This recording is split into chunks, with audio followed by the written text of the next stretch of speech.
16 বছর আমরা রাজপথে আন্দোলন সংগ্রামে ছিলাম।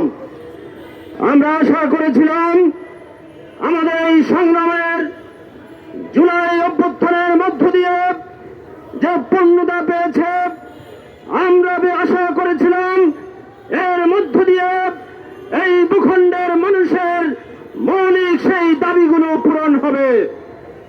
কিন্তু আমরা অত্যন্ত দুঃখের সাথে আজকে আবার সেই ঐতিহাসিক 6 দফা দাবি নিয়ে খেলাফত মজলিস রাজপথে আসতে বাধ্য হয়েছে।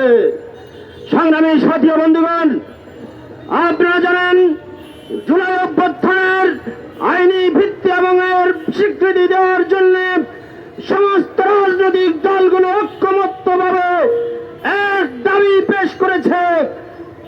আবৃত্তি করেছে কারা?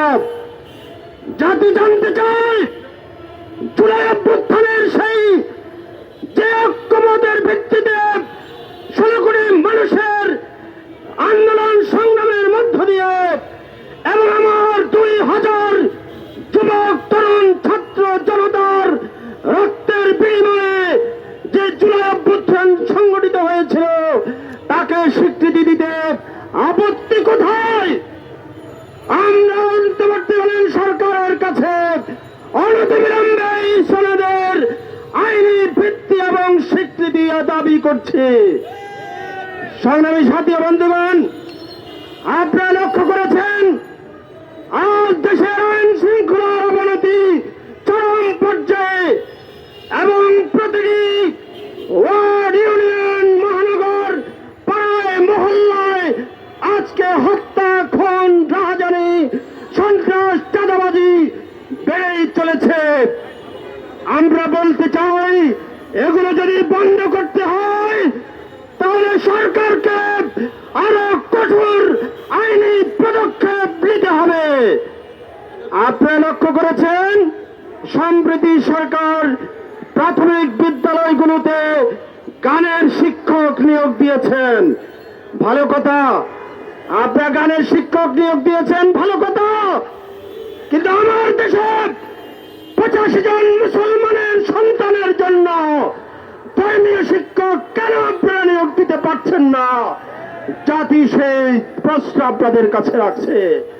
সবশেষে বলতে চাই, যদি আগামী জাতীয় সংসদ নির্বাচন ফেব্রুয়ারির মধ্যে 15-এর মধ্যে সংগঠিত করতে হয় তাহলে খেলাফত মজলিস ঘোষিত এই 6 দফা দাবি বাস্তবায়ন করে আপনাকে সামনে অগ্রসর হতে হবে।